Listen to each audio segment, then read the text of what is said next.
Welcome in, everybody, to another episode of the Hawks Eye podcast. And today I have beat reporter for the Seattle Seahawks from the Tacoma News Tribune, Gregg Bell, joining me on the show today. Greg, how has this hectic offseason been for you, coming right off the Super Bowl, basically? Yeah, hi, Bryce. Hi, you're stepping up. I like it. It's been a short, quick off season so far. Usually get a couple weeks to 6 weeks up to of downtime before the combine and all the pre-draft stuff begins. I felt like I had about 6 hours this year, and we went right into the combine. Interestingly, for what fans will want to know, I think the Seahawks are treating it the same way we did as beat writers for that. The combine was almost an afterthought. And when John Schneider got there, he flat out said, this draft is not as good as last year's draft and not nearly as good as next year's draft. And he's treating it that way. He flew out of there before I did, I think. And I was only there about 48 hours, 36 hours. So it was different. And when you're a Super Bowl champion and you only have 4 picks in the draft, the combine doesn't quite take on the same import it does for the other 31 teams. And I think they're treating free agency uniquely because they're Super Bowl champions too. We can talk about that. Well, and that's what I was going to ask you, because obviously there's a bit of comparisons in some respects for this from 2013 in the sense of a young roster. They win the Super Bowl, but this John Schneider's got this experience a little bit of running into a so-so draft. The 2013 draft wasn't great when they, were getting ready for that Super Bowl run, and how to handle it properly. And they only have, I believe it's 4 picks in this year's draft. And coming out and saying that's not a very good draft, like, do you expect there to be more movement in the trade market for Seattle, potentially at the draft itself, or even going into training camp where they may move picks from next year with these comps they're going to require and look at maybe acquiring other players that way rather than just through the draft? It seems to me, Bryce, they are stocking up for next year's draft, and they will keep as many, maybe even get more than the 12. And we've had years around here that they've had 11 or 12 draft picks, and he's used them all. And he's moved within the draft, but ended up with about 11 or 12. But with only 4, this reminds me of the COVID draft year. And he absolutely punted that draft. He just decided the scouting, the players, some leagues didn't even play, that he wasn't even messing with that draft. They ended up with 3 picks that year. We remember that. And this reminds me a little bit of that. And it's unusual because very few teams in the league come right out and say that. And very few teams act on accordingly. They're going to trade because John Schneider doesn't have 32 first-round quality players in this draft. He never has more than about 2 dozen. And you can look back. I think it's now 10 of the last 12 years he's traded the first-round pick in one form or another. But you can look back. When he's done it, it's when he's in the high 20s. And it's because of the philosophy is, why are we as a team going to pay a first-round draft pick who we think is second or third-round quality, slotted first-round money, who is eligible for then a 5th-year option as a first-round pick? Why are we even going to go that route on a player we don't deem as first-round quality? So let's trade down and get more picks at some team that thinks this guy is a first-round quality player or has to reach into the first round to get him because he won't get to them in a second. Let's trade with them. So look for teams that have multiple picks in rounds 2 and 3, or maybe 4, as targets that Schneider has already identified to trade down from 32. Be very, very surprised if they pick at 32. And then they're in the same situation that bottom rounds 2 and 3. The problem is, if Schneider truly and his personnel staff truly feel that this is a weak draft, trading down to get later in the draft is not going to help you quality of player-wise. It might help you in bulk, but what kind of player are you going to get? Their free agency pattern this week suggests that this free agent signing period for the Seahawks is going to last into the summer. And they'll go into the 2nd, 3rd, and 5th waves. And then we'll get to Jackson Smith and Jigba and Devin Witherspoon's contract redos in July. He has made it very obvious to me this week what his plan is. Go fringes with free agency. He's waiting on Smith and Jigba and Witherspoon, and has earmarked the money for that. The priority was to bring back Shaheed. The money they gave him shows that. And I think the one thing, Bryce, that they didn't – it's gone according to plan this week, except for, I believe, Kobe Bryant. I think that was the one signing they thought they could get done and bring back, because they didn't think the safety market was going to balloon. They surely didn't think a division champion would give Kobe Bryant 3 years and $40 million like the Bears did. That might be the only detour of what the Seahawks plan and Snyder's plan was for this week, is how much money Kobe Bryant got. Well, and that's the interesting thing about the Kobe Bryant part of this, Greg, because it seemed like towards the end, going into the tampering period after the combine, it seemed like things were heading in the right direction. And it also seemed like the combine itself had maybe driven that market down a little bit with the talent that was shown there at the combine from this draft class coming in to maybe push down some of those numbers. And then obviously Kobe Bryant gets $40 million to go to Chicago. What do you think Seattle's number roughly was for Kobe Bryant that they were comfortable with? This is our limit. We won't go by that. This is purely supposition on my part. No one has told me their number and strategy, nor would they but I think 10 million or so a year was probably what they were looking at. If you consider that they gave Job $8 million a year, Bryant was more of a homegrown, had started multiple years compared to Job, who they got from Philadelphia at the end of the 2024 preseason. And I know McDonald loved Kobe Bryant. He loves how he worked with Julian Love in the back of the defense. He loved his sure tackling. I think that one stung McDonald a little bit. And they thought 10 million would probably do it. And nobody foresaw, I don't think anyone in the league foresaw Kobe Bryant making 3 years, $40 million from anybody. So that, they were, in Snyder's case, sure, they had the money cap-wise and cash-wise to go to $14 million for Kobe Bryant. But he is really sticking and being disciplined to his plan. He has talked to us, Snyder has, about the years that he has veered from the plan and it's blown up in his face. Draymond Jones is a veer from his plan. That blew up $51 million for like 3 good games over 2 years, maybe not even 3. That was an abject failure. That's one of the only times he's gone deep, first wave, first day free agency on an outside external free agent. And that stung him. And he talks about staying disciplined to the plan that they have budgeted. And you can do that when you are a defending Super Bowl champion because your team's good. You don't need to add as many outside external free agents because you don't feel you have as many holes as you do in most years. So the priority was to bring back 2 of their own guys, Shaheed and Joe. How much different do you think John will be this time around, considering he went through this? Like, he's got one of the very few and rare opportunities as a GM to have a completely new team. One of the only GMs, I think the only GM to ever do that, win another Super Bowl with nobody carrying over from the previous victory. But almost a duplicate situation, a young team, an ascending team with a new head coach that's, got to the Super Bowl and won it early. Do you think he's going to take some lessons learned from how they structured contracts and who they paid and go at it a different way than he did last time? Oh, maybe, yes. So, of course, he's 16 years on the job instead of 3.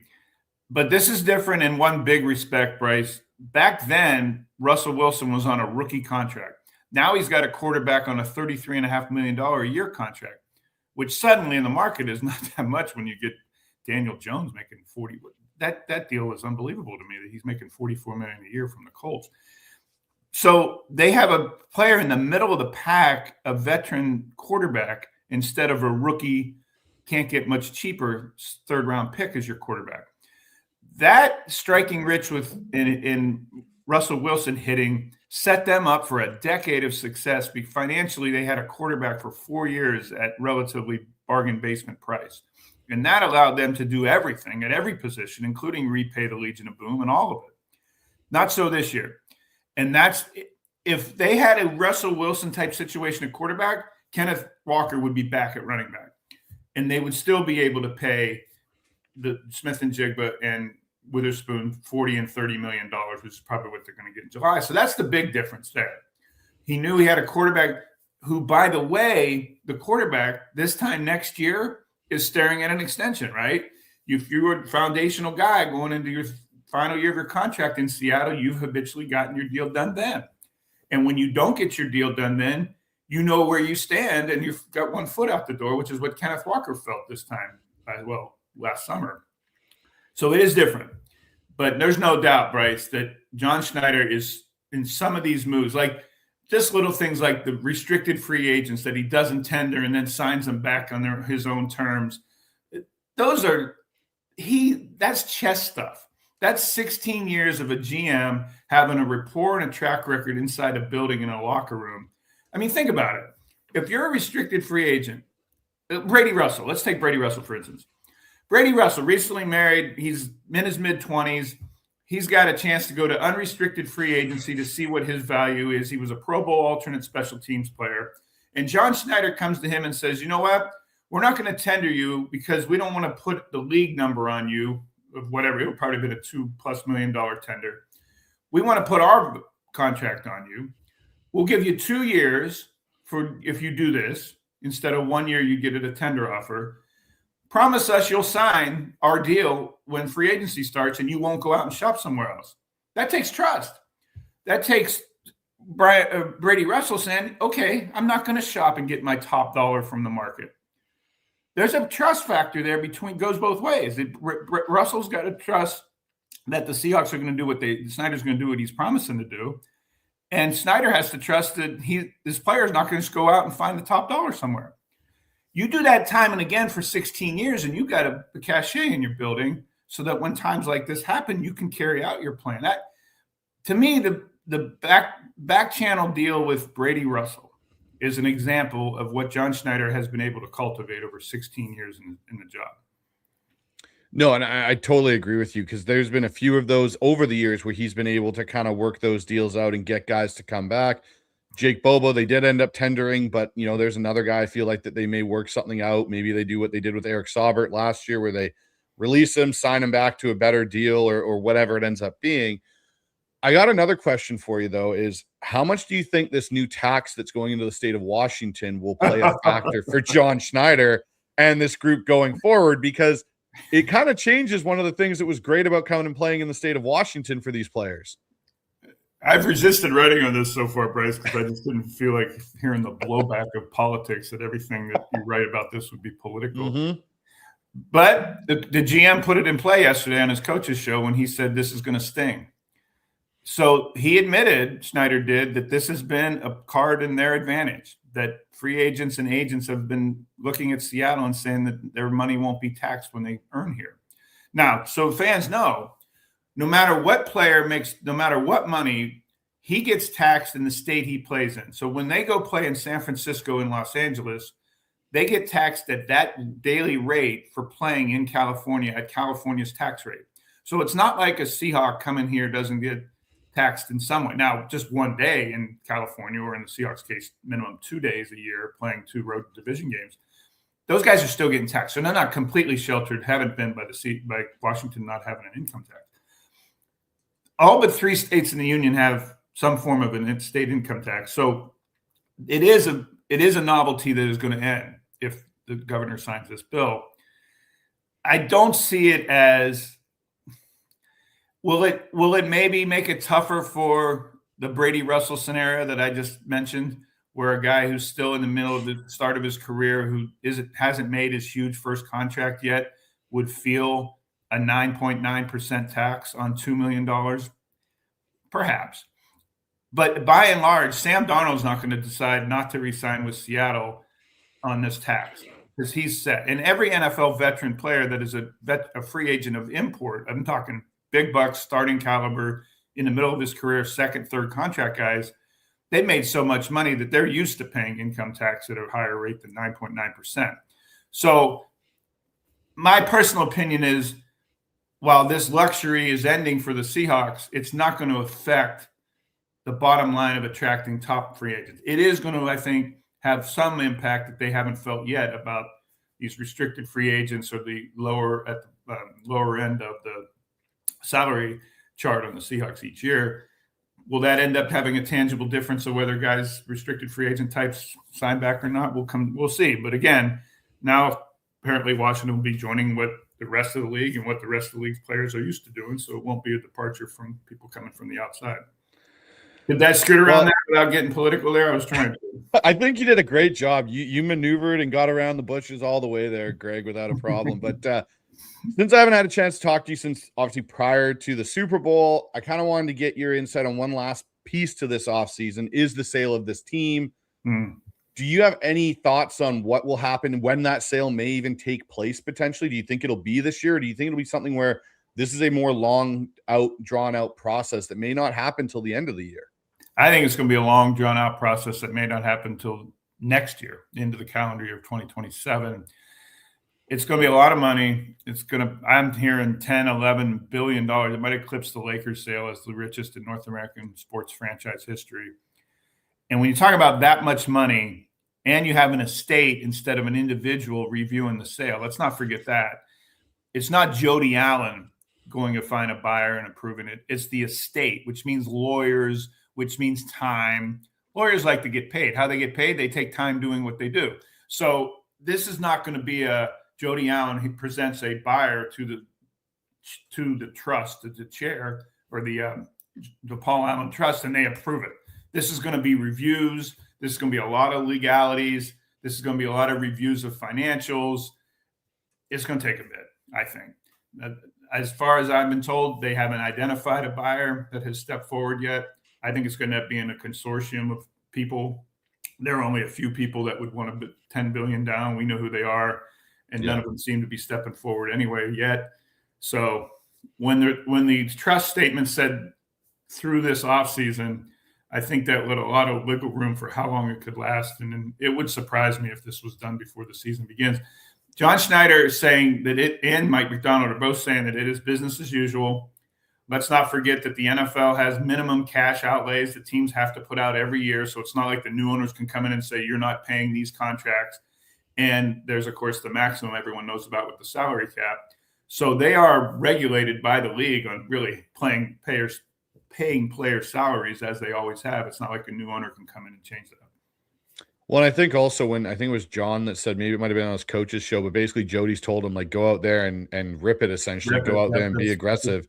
That kind of also, I think, leads to your point of, like, there's an expectation potentially that the Allen family will still own this team through the 2026 calendar year. So go do what you need to do to get us back to another Super Bowl. And that actually kind of leads us perfectly into this part here, Greg, and the free agent acquisitions and re-signing. So you talked a little bit about Shaheed, Josh Jobs back. They were able to get Brady Russell, Drake Thomas, Josh Jones, which I think is a very underrated one considering how well he played down the stretch and really gave Seattle a viable backup tackle. I expected him to potentially get a starter option somewhere else from another team. What do you make of the Boye Mafe and the Reek Woolen and some of these guys that have now left? We talked about Kobe Bryant, but what do you make of some of the other guys that have gone off and signed elsewhere? Boye Mafe might be the most puzzling signing in the entire league. $20 million for a player who has played 50% of the defensive snaps for Seattle last year. McDonald talked about he was great off the ball. He's quick off the ball. I asked McDonald at the combine about Mafe off the podium, and he said he was our quickest guy pressuring off the ball in their metrics. But he didn't have productivity at all. He had 2 sacks last year. He had, of course, the 9-sack year a couple of years ago. But a 50% part-time player who they took off the field on most passing situations and didn't have on the field for short yardage, getting $20 million a year. I've a friend of mine that covers the beat for the Bengals. The team reporter for the Bengals actually called me about this, and I was like, "What are you doing?" And he said, "Yeah, this was a reach even from the Bengals' point of view, in that they were so desperate for pass rusher because of the Hendrickson departure, but $20 million, they could have had him." The Seahawks probably had him pegged for half that. And that deal of all of them was, yeah, okay, good for you. Yeah. Go get your $20 million, because we're not even coming close to that. I already mentioned about the departure of Kobe Bryant, which I think surprised them. I think Kenneth Walker was gone in September when they decided to do the job share with Zach Charbonnet. He may have been gone in August when they didn't approach him on a new contract. Again, the players in the locker room understand how John Schneider does business. They know if you're a foundational player, you get approached and signed, more times than not, a new deal going the summer of going into your contract year. And so I asked Kenneth Walker in August, have they approached you about even approached you? We knew we didn't have a new deal, but have they even approached you? And he said, not that I know of. And I always found Walker to be a straight shooting guy about stuff like that. Walker gave me the same answer, Bryce, when I talked to him 4 days before the Super Bowl in San Jose. He and I were just sitting around a round table, aside from everybody else, because he's a shy guy. And I said, hey, how you doing dealing with this? How has the season been for you, the job share and everything? He looked at me and said, how would you feel? I told me there that he wasn't resigning. And then he said to me, I said to him, have they approached you yet? I know it's the Super Bowl and you're gearing up for the biggest game of your life, but if they approached you at all during the season or any time about a new deal, and he said, not that I know of, the same answer he'd given me 8 months earlier. So I think he might have left for $5, let alone what he got from the Chiefs, because he wanted to see what his market value was. He realized he was never going to be more marketable than as the Super Bowl MVP at age 25. I mean, how you talk about lightning striking. So go get yours. And you can't blame, especially a running back in this league who gets hurt tomorrow and his career's over, for getting all he can when he can. And I don't think the Seahawks begrudge him for that either. But even though that was part of the strategy, even though that was part of what John Schneider was planning for, it leaves a gaping hole at running back. And now you're getting signings like yesterday's with Emmanuel Wilson from Green Bay Packers, a signing, by the way, that doesn't count into the comp pick formula because of his playing time and his salary, his lower salary. So a very John Schneider-esque signing, just like the safety from the Colts who doesn't qualify for the comp pick formula. So they're still in line for 4 comp picks. But now you're setting up for a consortium of running backs, a potpourri of maybe George Holani here, maybe if Kenny McIntosh can get back, and that's still a maybe because he had the Achilles tear in July, the knee issue, in July. I could see them, Bryce, going into the summer still shopping at running back in the veteran free agent market. And a guy who I grew up in the Pittsburgh area, I still have a lot of friends there and family members. I follow the Steelers pretty closely. Najee Harris is interesting to me for a potential Seahawk fit. I'm just throwing it out there as speculation because no one's ever told me this yet. But think about Harris blew out his Achilles. That's why I said Achilles a minute ago because I was thinking about it. He blew out his Achilles in September for the Chargers. He had signed a 1-year, $9 million deal with the Chargers after 4,000-yard seasons with the Steelers, and the Steelers didn't want to give him the money he thought he deserved. He tries a Tariq Woolen-type prove-it deal with the Chargers last year, 1 year, $9 million, blows out his Achilles in September, the first month as a starter. Achilles, we know from Richard Sherman's situation and anyone who's had an Achilles issue before, including myself, that takes a long time to get over. So he may not be ready until training camp at best. That's somebody that if he proves to the Seahawks medical staff that he is healthy enough to play running back, that's not a sure thing. But if he does prove that, that's someone they could sign in June, July that has 4 1,000-yard rushing seasons who would not count against the comp pick formula again because of playing time and because of salary, you wouldn't think. And then he could compete to have a potential shared role. They love Holani. They talk about Holani all the time. Snyder again talked about him yesterday, talked about him with us at the Combine. He's still improving as a lead back, but Holani impressed me in the NFC Championship game. A couple times Darnold dumped the ball off to him when he was supposed to be blocking when protection broke down, and he made Rams miss in the biggest game of his life. And then he was on the field doing the same thing in the Super Bowl. So if the season started tomorrow, the old saying, Holani might be the number one. The Wilson signing from Green Bay, 230-pound, more of a thudder, a little bit even more Charbonnet than Charbonnet is. So much different type of runner compared to Kenneth Walker. They don't have an elusive Walker type unless Kenny McIntosh can be like his Georgia self.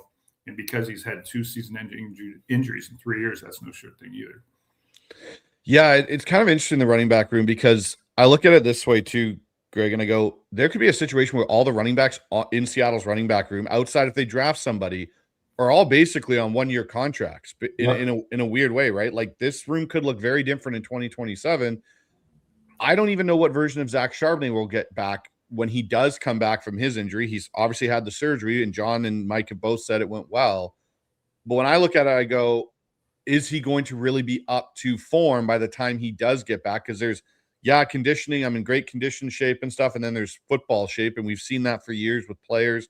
Takes them a couple of games to get going, depending on when he gets back. If it's middle of the season or earlier, who knows how that looks. Do you expect Seattle to add, say, you know, on top of this, not outside of the running back, do you expect them to add like a veteran corner or a veteran edge player potentially through this free agency group? Because that's another area. You've lost Boye Mafe now. It sounds like Tank Lawrence will be back from what Jonathan Hankins said on 710, but I don't know if that's confirmed. Who knows? Hankins hasn't seen him. Yeah, I was gonna say he hasn't really seen him in a while. Hankins was a ghost. We didn't even know on the beat if he still existed during last season. I thought that was pretty funny that they got somebody to speculate on someone's future who wasn't even there. So that was interesting to me. But do you expect them to add one of those to one of those groups before the draft or even after the draft? You read the chats, I noticed. Somebody had asked that earlier. What's a super chat, by the way? Super chats get started. Those are people in here. So they donate cash to the show, basically. That's what a super chat is. Yeah. Look at you, Mr. Capitalist. Well done. I'm trying. That's a good job. Here's the thing: those two position groups in free agency you just mentioned are two of the most expensive position groups outside quarterback in football, edge and corner, and they cost a lot of money that Snyder doesn't usually spend, especially in secondary ways of free agency. But yes, I do think he's going to get signings of both. Again, second and third wave type signings, 1-year deals. Yes. I also think they're not deep enough on the defensive line across the board. I think that Hankins' departure stung them somewhat. What their plan, I know it stung them a lot in their plan of reps. Now, Byron Murphy happened to have a huge year getting more reps. Some of those reps where Hankins would have been in, but Byron Murphy took full advantage of that and proved that he can do those short yardage as well as pass rush downs. But yes, you need more. I keep thinking when this Legion of Boom defense was humming and they went to back-to-back Super Bowls, they had 10, we remember this, they had 10 or 11 defensive linemen, hockey line changes in the first drives of games. And they did that for an entire game. So by the fourth quarter, offensive lines were just exhausted. Same 5 dudes blocking 10, 11 guys. And the defensive line was fresh. They were playing from the front, so teams had to pass. And the Seahawks teed off on tired offensive linemen with fresh defensive line. When's the last time they had 10 or 11 defensive linemen they could count on? Snyder remembers that. And that's his utopia. He's trying to get back to that eventually, and they're not there yet. So to me, they need more of numbers that can prove they can play on the defensive line so they can have those type of substitution patterns. So with 2 guys that are on this roster, they kept off the 53 out of cut day with Jared Ivey and Connor O'Toole last year. They kept both of those guys. However, Jared Ivey didn't seem to get a lot of play this year. Like I think he played maybe in a total of 4 games throughout the year. Connor O'Toole, however, played quite a bit. Do you see both of them having a more active role in next year's rotation? Jared Ivey will probably have a chance to be a Boye Mafe type rotation player. We had a joke on the beat that Jared Ivey must have pictures of somebody somewhere to be active for the entire season and not put on the practice squad or subject to waivers. They must have known something that an undrafted rookie was going to get, if he got exposed to waivers, going to get picked up by somebody or signed off the practice squad because he was barely active. Was he active for a game last year? I think he was active for like 2 or 3 games, but they were never consecutive. It was like he was active and then he was gone for like 5, and then he was back on for another one, and he stayed on the active roster all 20 yeah, he never came off of it. That's why I'm curious. All these gymnastics with practice squad guys, cutting them, bringing them back the next day, waivers, all these play, and Jared Ivey would always be on the active roster, not play. But they loved him in off-season work last year and in training camp. I think he might get a Boye Mafe edge setting type chance with the way the roster is currently structured. O'Toole reminds me a lot of Patrick O'Connell, although he plays a different position as far as the coaching staff being impressed with him doing all the little things, doing special teams work and being assignment sound every time they ask him to do something and being a good short tackler. He's something of a find too. And they do that. They find guys like that every year. Drake Thomas, Ty Okada. So there are 3 or 4 guys that we aren't talking about right now who might not even be on the 90-man roster that are going to end up being finds like that to contribute to this team this year. And I expect those to be at edge and perhaps corner. So one other guy I wanted to ask you about, because you obviously brought up Ty Okada, who kind of now slides in potentially as if we were to have a game tomorrow as the starting safety with Julian Love in that back end. But they go out and get Rodney Thomas from the Colts, who had starter role there, and they bring back DeAnthony Bell. How do you see that playing out? Is it basically Ty Okada's job to lose, or is it truly an open competition, do you think, going into camp? I think it's an open competition, but as well as Okada played, he deserves the first chance for it. He was really, really good after Ty Okada's season was really interesting to me. I don't know if some fans will remember when Nick Imamori got hurt on the fourth play of the season, his fourth play, the fifth play of the season against San Francisco. They brought Ty Okada in and tried to have Okada play the game plan they had for Imamori, and it was a disaster. Well. George Kittle had a huge catch for him, like the first play that Okada was in. It's like Shanahan said, "Oh, who's this guy? Let's throw at him." And then they got a touchdown over Okada right after that play to Kittle. I think it was Kittle again for the touchdown. Yep. And then Okada left. They caned him off the stage, just yanked him off the stage, and he was done. And he was miscast in the Neiman Worry jack of all trades role. When he got a second chance to play was when Julian Love's hamstring popped up at the end of September, and he played 9 really good games.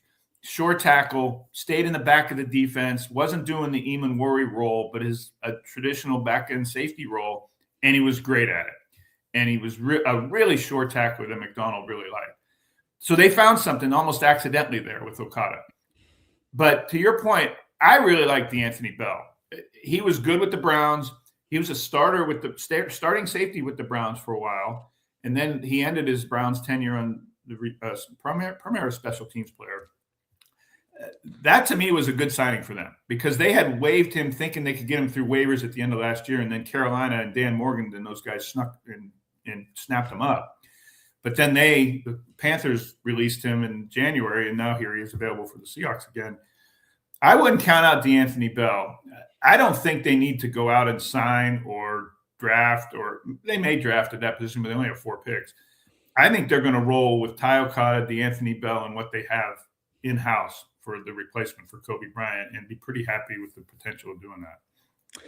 The other guy that I'm interested in that competition this year will be Maxon Hook, who they kept on the practice squad all of last year as well. He's another guy that I'm kind of interested in to see what he does. But, you mentioned the draft there, Greg. I think that's a really good way to segue into it.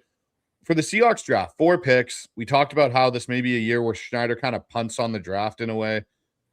What do you expect to be the main positional focus groups for Seattle now going into this draft with free agency kind of going through? They may add a few pieces. But what would you say are the top 3 priorities for them? And is offensive line on that list for you? They always draft offensive linemen, but they almost always have more than 4 picks. I would expect running back, cornerback, and line of scrimmage, whether it's offensive or defensive line, but they tend to go offensive linemen. The reason they like to draft offensive linemen, even late rounds like Cable do that they got last year, is they want time to develop those guys in their system, not on a 1-year free agent contract, but a 4-year rookie contract. Even instead of signing them as a rookie free agent, which would cost less, they'd rather have them under club control for 4 years. Why is that? Because offensive linemen come out of college football not knowing how to play NFL football now. They stand in 2-point stances and they read play cards with cartoon characters on them from the sidelines, 1-word play calls that the quarterback reads off of a wristband. That's not NFL football. That takes time for an offensive lineman to put his hand on the ground and listen to 19, 21-word play calls and to compute all that. And the line calls it the line of scrimmage, the line audibles the center and the quarterback make. That's for someone who's played college football and what college football offenses are. That's like a completely different sport. And they want 4 years to develop players in that system, instead of a 1-year tryout for an undrafted rookie or a free agent, unless there's a veteran free agent like Josh Jones who can adapt and has already played at that. So because offensive line play is so different between college and pro now, and because they have what they feel is the best teacher of offensive line play they may have had ever, in John Benton, whose work spoke for himself last year. As an aside, that to me is the most important position coach, maybe even more important than the offensive coordinator, retaining for the Seahawks was John Benton. I sat down with him at the Super Bowl too, and he gave me that great "I'm a Seahawk, damn it" when I asked him if he was going anywhere. But that guy, he's a wizard with what he did with that offensive line by just distilling all the things they were trying to learn down to outside zone, outside zone, outside zone, and they became really good at one thing. But Benton was a rookie on a 4-year contract rather than an undrafted rookie who's a tryout 1 year, is my point. That's why I think they're going to draft an offensive lineman. The running back, not the Notre Dame star that everybody's talking about, but the second running back. Yeah, Price. Who I think he's someone that is going to gain in popularity, and he's getting a lot of pub, and a lot of people are thinking he might go earlier than the bottom of the second round the Seahawks draft at. Yet when you get into an actual draft, the league has shown they don't value running backs like the hype is. And they tend not to draft running backs as high as people think they're going to. Bijan Robinson being the exception a couple of years ago out of Texas. Sounds like Notre Dame's lead back is going to be an exception this year in the first round. But those second and third round guys often don't go as highly as some people project them to, because the league, again, just doesn't value the running back position. Well, of course, we know Seattle does. And we know that Seattle has a huge need there. So I think they're going to take probably their second or third pick, or they trade down out of the first round and take a running back. There's one particular offensive lineman for me that if Seattle stays at 32 in picks, because he's there, I would be okay with, and that's Dunker out of Iowa. I absolutely love that. I see your chat board. It's like a bunch of Iowa Hawkeyes around here. Is this like the Cedar Rapids Bureau or the Iowa? Oh, yeah, it might be. It might be. I was down in Mobile. I got to see him live in Mobile this year at the Senior Bowl. And all right, so you've seen him in person. Tell me about him. He is Gray Zabel 2.0. That is when he came down there and you watch him move, and they had him at tackle. They moved him into guard. He's very similar to what Gray did. He got in there and he just dominated reps. Like, he took Hunter from Texas Tech, who everyone was raving about, and Jackson from Florida State, and would just stonewall them. And you're sitting there going, okay, like, this guy, and even his running mate down there, Bo Stevens, who was the other guard / tackle that they had from Iowa that came in, both of those guys, they make you understand why Iowa's kind of that O-lineman factory there with what they've done throughout the years. And I really think if Dunker's there, he'd slide in and immediately compete with Bradford for right guard, and it would be a very interesting competition. Well, let me ask you this. Is Hypes, has he performed so well that he probably goes before 32? Again, it's weird. I don't know, because if you look at it, like, it depends what the needs are, right, of everybody else in the league. But, you see a lot of teams, when you're doing all these mocks and the analysts and all that are doing it, like, I could see him going anywhere from 20 to 32, kind of like Gray Zabel last year. Like, he's that guy where just above 20, even maybe 18 and through to 32. He's that type of guy that if a team falls in love with him, I could see them take him. Like, he's just got. And the other thing is, it would be like you'd have two Busch Light drinking guards on your offensive line, and one has a giant orange-haired mullet coming out the back, and it'd be an interesting situation there. But he's the only one I can really like stamp and be like, if he's there, you take him, because he's immediate upgrade at a position that you may be looking to upgrade at some point. And that's nothing against Anthony Bradford, because to your point, Greg, what John Benton did with Anthony Bradford was even pretty remarkable, because he took him from looking like an absolute dumpster fire, and he actually played pretty well throughout the year. Yes, he still had his Anthony Bradford moments, but they were a lot farther in between than they were in the past. Yes, and Bradford it's interesting. We all see, and people put on Twitter and internet snippets of plays. NFL teams don't put out dudes who just are abject failures and they aren't doing the job. It's obvious Bradford has value to them, or he wouldn't have started 20 games for a Super Bowl champion. And 101% of the people who criticize Anthony Bradford have never played the position at the NFL level. He has had pass protection issues, yes. He has had when he really looks terrible is when they tell me that again, I haven't played the position either, but the coaches tell me is when he makes those big mistakes that everyone notices, it's for assignment issues. And they're somewhat encouraged by the fact that those are assignment and not physical issues. I don't know if anyone could argue that Anthony Bradford is not strong, not NFL strong. He's more of a DJ Fluker type masher as far as strength goes. But the glaring mistakes are glaring because it's usually assignment errors when he just ends up standing around because he took the wrong dude. They think that's correctable, to your point. And John Benton, being the prime teacher that he is, they think they can fix that.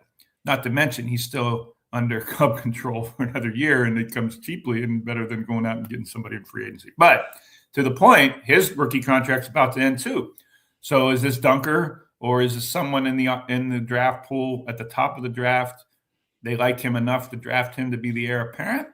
That's a possibility.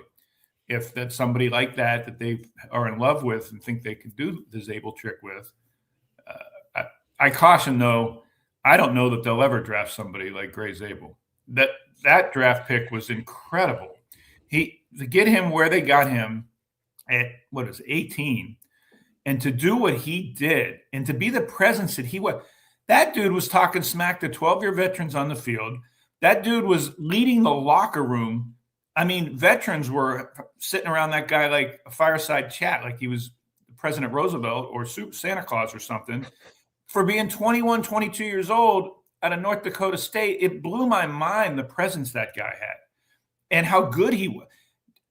Do we know how hard it is to not give up a sack and not give up a pressure for 4 months as a rookie? His first 2 times he gave up a sack was in Inglewood in mid-November against the Rams. That's almost unheard of in this league. From Trent Williams, one of the best of our era, hasn't done that. Gregg Zabel was all that and a bag of chips. He was more than they thought he was going to be, really. So I would caution that I don't think they're going to find another Gregg Zabel for a long, long time, if ever. No, and I agree with you. It was just the comparison of the presence at Mobile. That's what Dunker reminded me of. Yeah. No, I hear you. I'm just trying to project out for fans. There's no way I think you're getting Gregg Zabel 2.0 exactly to the T. Because the other thing I'll say about Gray that impressed me was even his toughness. He gets that bad ankle injury, and we think he's going to be out for 3. They thought he was going to miss multiple games. And he plays the next week. Into December, they thought he was going to miss multiple games. And he said he thought when he first did it, he was in trouble. And when he limped off the field into the locker room, he thought, man, this might be a while. That added to the legend of Gregg Zabel. They thought it might have been a month. And when it happened, when I was in the press box in Inglewood, I thought immediately to Russell Wilson. And I thought about, remember when Wilson he famously told us that he had his physical therapist in the house with him 24 hours a day, waking up at 3 a.m. to do therapy when he got the knee injury against the Dolphins when Ndamukong Suh twisted his leg around. And I thought to myself, if there's the antithesis of that, a guy who will not have a PT in his house 24 hours a day, waking up at 3 a.m. to do PT, it's Gregg Zabel. And I laughed to myself thinking he's going to do this recovery his own way. And lo and behold, he doesn't miss a game.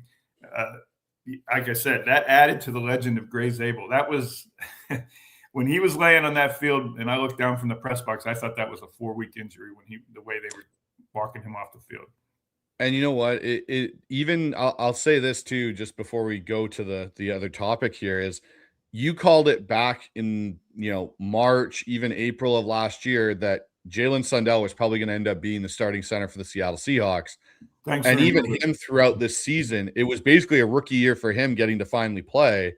He improved greatly throughout the season, and along with running with Gregg Zabel there on that interior of the offensive line. It's because I could see in the offseason practices that they were running a scheme that fits Sundell. He's not particularly strong, but he's really athletic. It's easy for me to say. I'm not almost 300 pounds playing in the NFL. He's strong. But he's not, for instance, as strong as Anthony Bradford next to him at guard. He's not a DJ Fluker Mauler. But they don't need that at center. They need a smart dude who can move laterally. I talked to John Benton about Sundell at the Super Bowl, and he said Sundell and Zabel, what make them perfect for our scheme is how fast off the ball they are and how nimble and athletic they are running laterally. And he said that actually the North Dakota State system is almost exactly like his. And he can't find another system in college football that matches the outside zone that the Seahawks teach as much as North Dakota State. And I joked, so that means you're drafting another North Dakota State lineman this year. And he goes, I haven't thought about the draft yet, but yeah, I'm going to definitely look at what the roster is in Fargo this year because the system is so – I talked about college offensive linemen aren't ready for the NFL. Well, they are at North Dakota State, and they're specifically uniquely ready for the Seahawks. And that helps Sundell. But then let me step back. And last year, 2 years ago now, 2024, under Ryan Grubb and Scott Huff, they asked the offensive linemen to do every scheme invented in football. They did inside zone, outside zone. They did pulling. They did block. They did trapping. They did man-on-man blocking, everything. Abe Lucas described it in the summer as they were asking us to master everything. We could master none of it. Then John Benton gets there and Clint Kubiak, and they said, do one thing, outside zone. And John Benton told me that every game plan of all 20 this season, including the Super Bowl, started with outside zone because they wanted to give the offensive linemen the same familiar point of reference so that they could be good at one thing. And that one thing happened to be the one thing Jalen Sundell is best at, moving laterally and getting to the outside and to the second level up the field, blocking linebackers and safeties as a center. Scheme fit, athletic lineman. You saw Sundell and what he did. So let's talk about this offensive staff a little bit here, Greg. Yeah, sorry in the chat, by the way, that I mentioned Ryan Grubb. I see somebody in there, David Pankey. I'm sorry. It's PTSD for everybody when Ryan Grubb comes out. If you're a Husky fan, it's not. I mean, if you're a Husky fan, that's a good name. It's okay. Yeah. Seahawks fan, not so much. Sorry, David. I'll pretend I didn't mention it. What do you make of, obviously, the pivot to Brian Fleury, right? We kind of thought that it was going to be either Justin Outten, Jake Peets, even Andrew Janocko before he left and took the Raider job. Like, what happened there for them to pivot to Brian Fleury to come in and be the OC? Because they wanted continuity and more of the same. They saw in Brian Fleury the Shanahan system, outside zone, and they knew Fleury was the run game coordinator in that system. And they thought Fleury, because he had the experience, direct experience in the Shanahan system, was a better fit than promoting from within. Not to mention, I talked to Andrew Janocko at the Super Bowl as well. I made a lot of hay with the assistant coaches because they were just sitting around by themselves chatting at the Super Bowl media day. They all have to be there on Wednesday and Thursday, if I remember the days right. And they just are there, and nobody knows who they are because most of the media there are not beat writers, and so they go in kind of anonymous. And I walked up to Janocko, and one of the first questions I asked him is, "Are you leaving?" Because I knew he was close with Kubiak. And he kind of gave me an answer that made me think he was leaving. But I don't know that the Seahawks ever offered Janocko the offensive coordinator job because I think he was already out the door with Kubiak. So that's, I think, why that didn't happen. Now, you could say Jake Peets, who has play calling experience in the league, would have been maybe even a more fitting candidate because he has done it before. I don't know as intimately as I didn't talk to Peets, for instance, about whether he was offered or what the opportunity was. But to me, it was Brian Fleury was Clint Kubiak without the play calling experience, and that he was steeped in the same system Kubiak was, and that's why they have him doing it. Again, you mentioned Travis Prince that's moved up from an offensive assistant to the quarterback's coach. They're going to have Jake Peets have more of a quarterback role. The title they gave him was pass game coordinator / quarterbacks, which means he's going to be a co-quarterback coach. The most interesting thing to me yesterday about the announcing of the coaches, the defense is basically intact. Zach Orr comes in, the former Ravens defensive coordinator, great friend of Mike McDonald, who's going to be the inside linebacker coach, and you would think an heir apparent. In the building, by the way, on the coaching staff, they think Adden Dirty is going to get a head coaching job at the end of this year. Yeah, I kind of thought that too. The Falcons and the Browns were really impressed in their interviews. I talked to Dirty about the interviews there, and he didn't think he did so well, but everyone around the league I spoke to thought he did really well in those two interviews. And so Zach Orr is the defensive coordinator in waiting. If Dirty and does get a head job, they'll move Orr in, and that's why Orr is coming in as an inside linebackers coach. But the most interesting thing announcing the coaching staff yesterday to me was giving John Benton a senior offensive assistant title in addition to offensive line coach. That tells you that's what it took to keep him. That Kubiak was trying to take him, and we're going to give him a similar bump in pay and title. And the Seahawks stepped up and said, no, we'll match that. We'll give you a senior offensive assistant when the raise that comes with the title. That's why you get those titles, so you can get money. And we'll keep you with that. And Benton obviously said, well, I'd rather stay with the Super Bowl champion with the same money and the same title than a 2-3 win team that's starting over. And that's why he stayed. So I found it interesting because Justin Outen last year had the title of run game assistant, I think, and O-line assistant, and now he's full on run game coordinator without the line assistant tag to it. And then the other guy I wanted to ask you about too, that's kind of the anomaly on this entire staff that everyone's kind of, who is this guy? Where did he, how does he so important? And that's Daniel Stern from the Ravens that they brought over, who's the pass game strategist, which is a title I've never really seen Seahawks have on their coaching staff. Let me tell you a little bit about Daniel Stern. He'll tell you how different he is. He graduated from Yale with a quantitative science degree, an analytic degree from Yale. Wow. And Mike McDonald coached with him at Baltimore. He knows all about Daniel Stern. They already have Brian Ayers to be the guy who crunches numbers in game and does during the week for probabilities of go for it here, go for two here, those kind of things. Fourth down situations, time management. Brian Ayers got a lot of ink for the Colts game where he had them using defensive timeouts at midfield when they weren't even in field goal range, and it ended up allowing them to win the game. That's the kind of role that Daniel Stern had in Baltimore. And McDonald at the Combine said that Ayers will still have the same role he did last year, but they just wanted to get another smart Ivy League degree mind in the building to do analytics. So why not have more Brian Ayers? Ayers was so good for them last year. Let's get another Brian Ayers that we think is, and I've worked with before, in Daniel Stern. Remember, Brian Ayers was on the previous staff, inherited. Right. So McDonald's bringing in his own guy that he knows can be Brian Ayers like. And let's have two Brian Ayers, so be twice as smart. That's how I see the Daniel Stern doing. A little bit of everything in the analytics world. McDonald, he's a self-described nerd who is really into the analytics of things. He knows probabilities, league trends, what the league trend is on going for it in this situation, what run pass probabilities on a certain down defensively, a team's going to give them offense. I mean, any and everything that you can think about analytics and trends, he is all into. So why not have more guys to do that? And that's what Daniel Stern's going to be for them. Do you think Daniel Stern potentially could even be the, hey, we're going to put you down in this role and kind of keep you there as our backup potential OC if Outen and Peets and all these guys end up leaving over the next couple of years, and even Fleury, because we know offensive-minded coaches are the trend still to be hired as head coaches super quickly after they have some success. Do you think that's also part of that theory for Mike, being like 3 steps ahead of it, being like, I've got a guy that's kind of in this role down here that we can slowly teach and get him ready to take over eventually?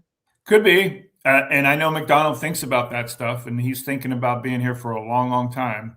And he's not thinking year to year, but he does think that way in the offseason. In the season, he's thinking about the practice that day. But I do know that he intends to be here for a long time, and why wouldn't he? Because of the success he's already had. I hadn't thought about that until you just said it, but it wouldn't surprise me at all that that's part of the reason that Daniel Stern is here. So outside of this, you talk about Brian Fleury and the continuity that they're bringing in, and he's never called plays, but he's got such an interesting background, defensive-minded guy in his first set of coaching jobs. He's also been with Shanahan for a very long time.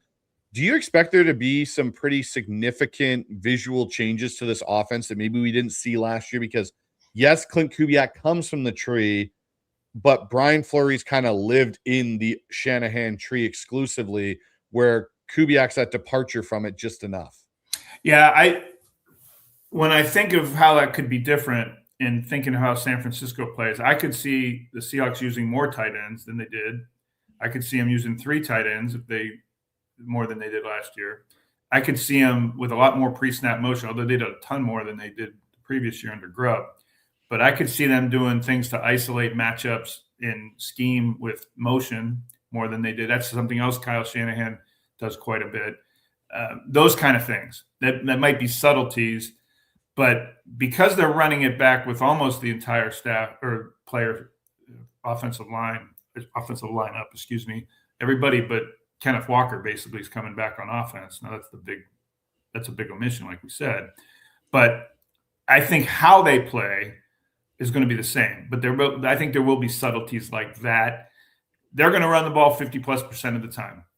That's why Brian Fleury's here. Their task now is to find a running back who can carry that load. back quickly to Charbonnet. McDonald was sounding optimistic, said that the surgery made them feel like there was some optimism and positivity coming out of it. But he still ripped his knee out in mid-January.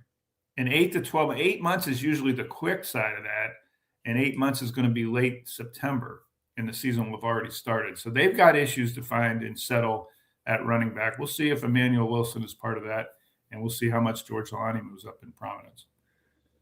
All right, Greg, before we get out of here, there's been some comments in there. I want to get you to answer some of these comments because they've been directed right towards you. So we'll get into those.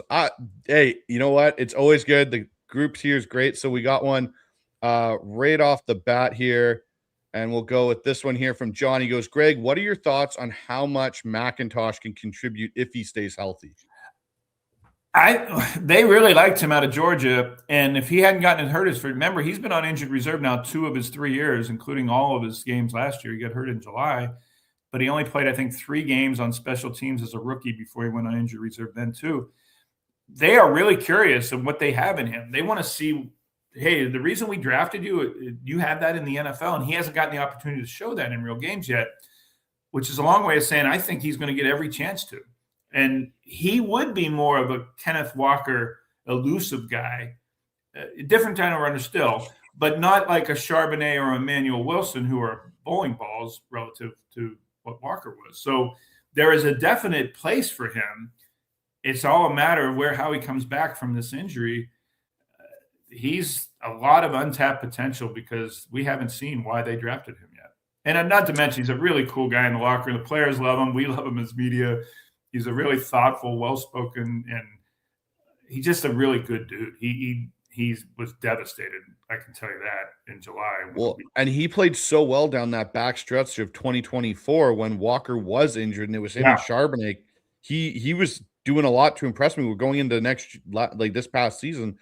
I even thought, hey, he might cut into some of Charbonnet's reps potentially because of his ability to kind of almost be an in-between of the 2 running backs. If he's proves to be healthy by August. July would be the 12-month mark of his injury.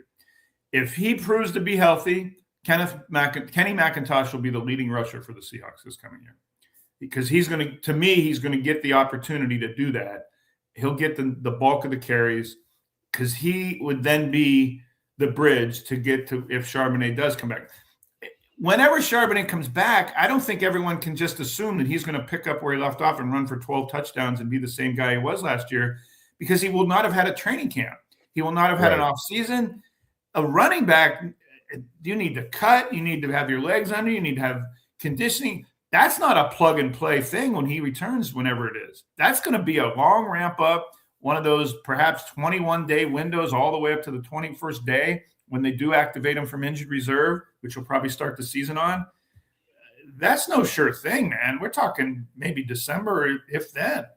So if Kenny McIntosh proves healthy, we're all projecting here because we haven't seen how McIntosh responds to this. I think my prediction would be McIntosh is their leading rusher this year.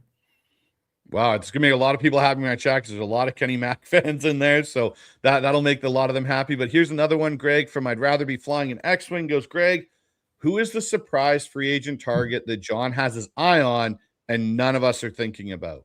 Well, I mentioned him earlier. No one said anything. Maybe someone on here has. Najee Harris. 4 years, 4 1,000-yard seasons with the Seahawks.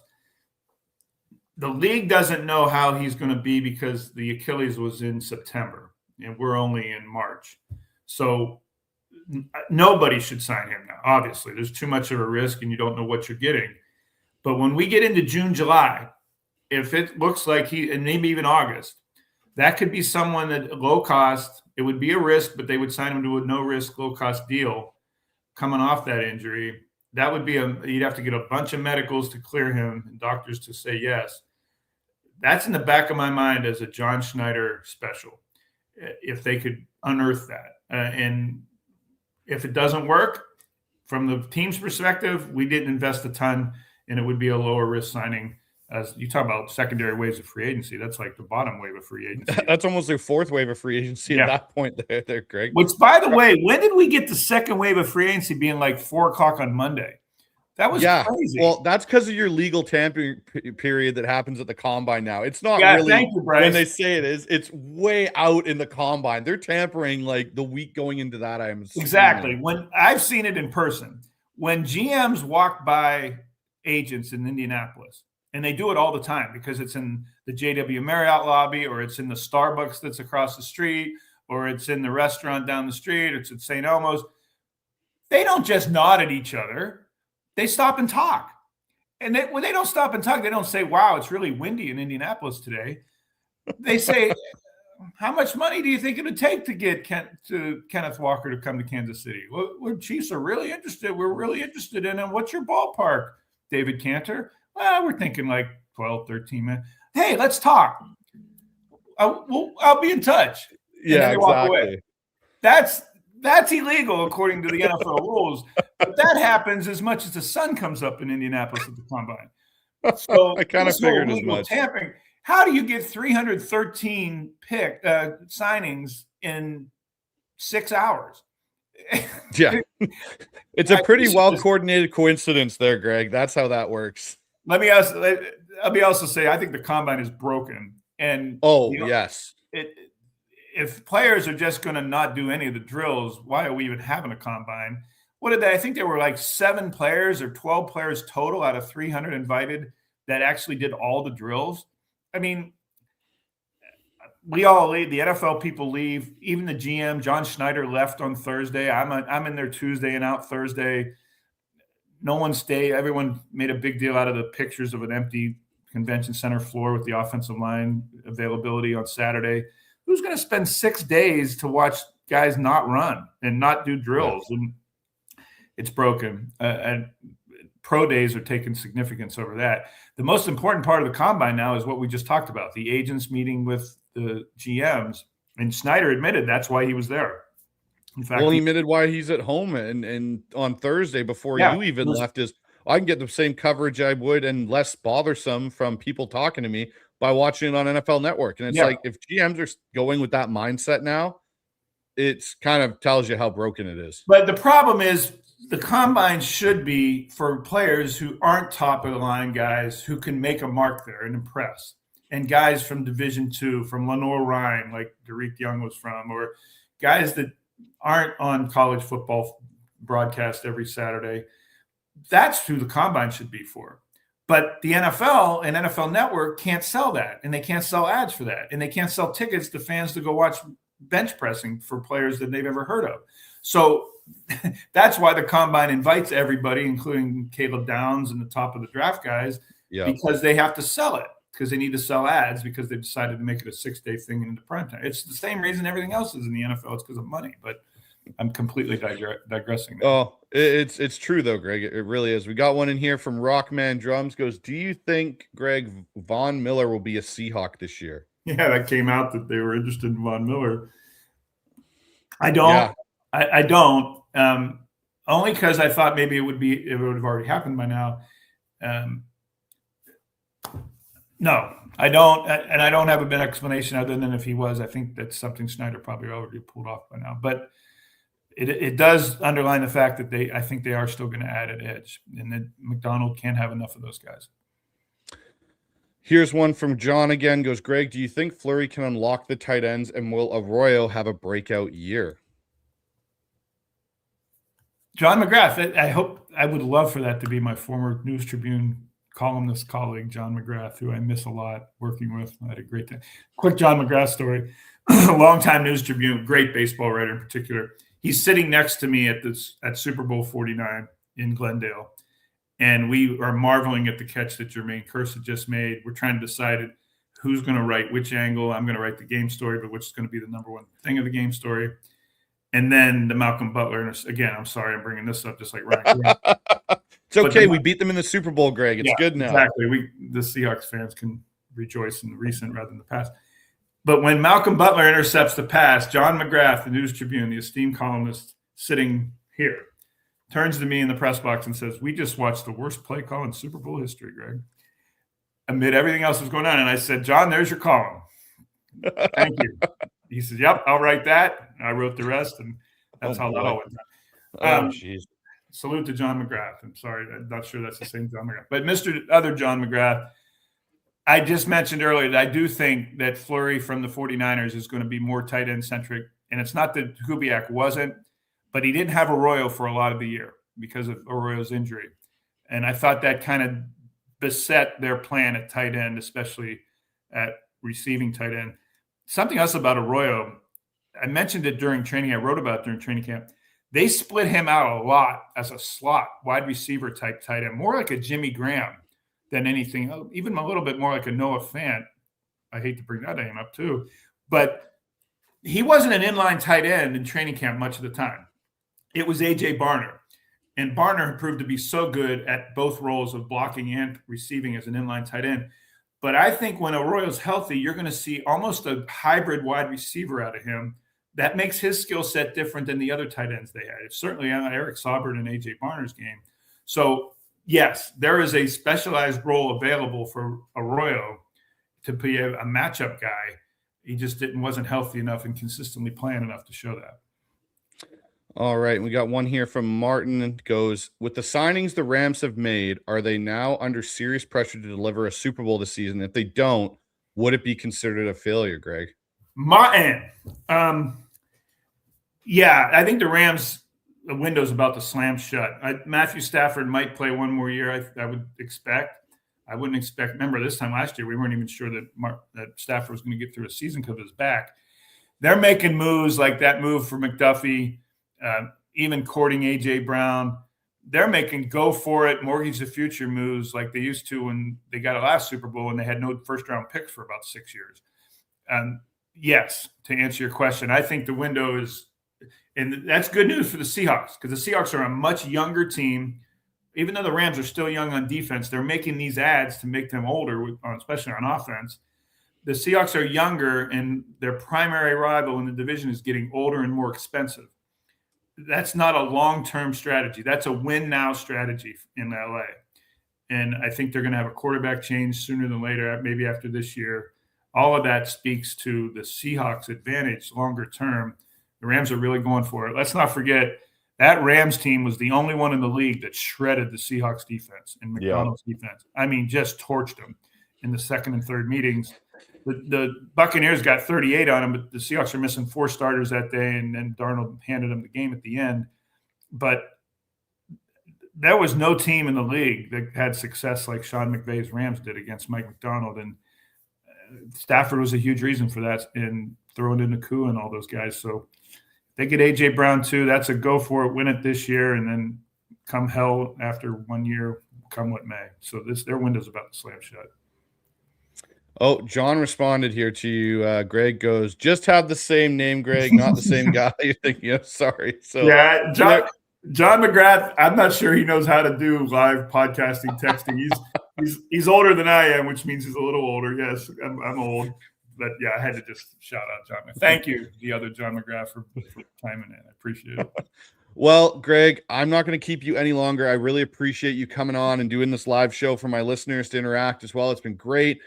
Let everyone know here where they can find more of your content and things you've got coming up, because I know you're doing stuff at KJR as well.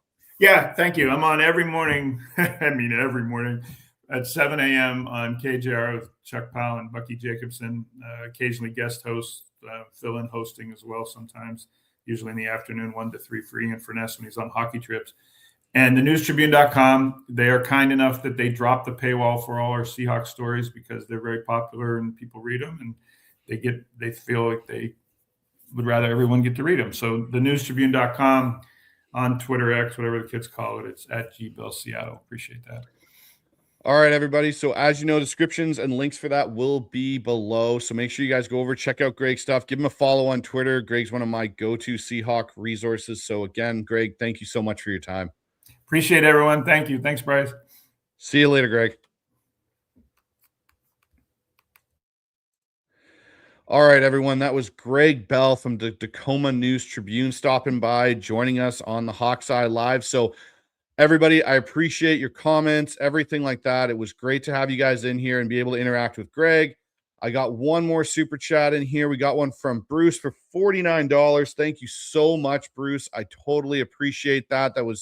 Hopefully there was a comment you wanted. Maybe you didn't. But anyways, Bruce, I totally appreciate that. That's awesome. Everyone else, I will be back later tonight, 7 p.m. tonight. Myself, Mookie Alexander from Field Goals. We're going to be doing State of the Hawks. Me and Mookie are going to do a live mock draft.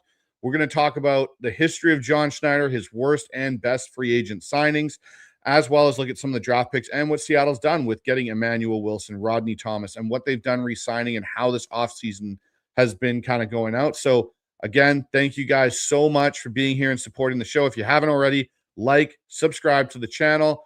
You guys can get all the Hawks Eye information and stuff there. So I'll see you guys all later tonight. And as always, stay loud, be proud, and go Hawks. See you all later.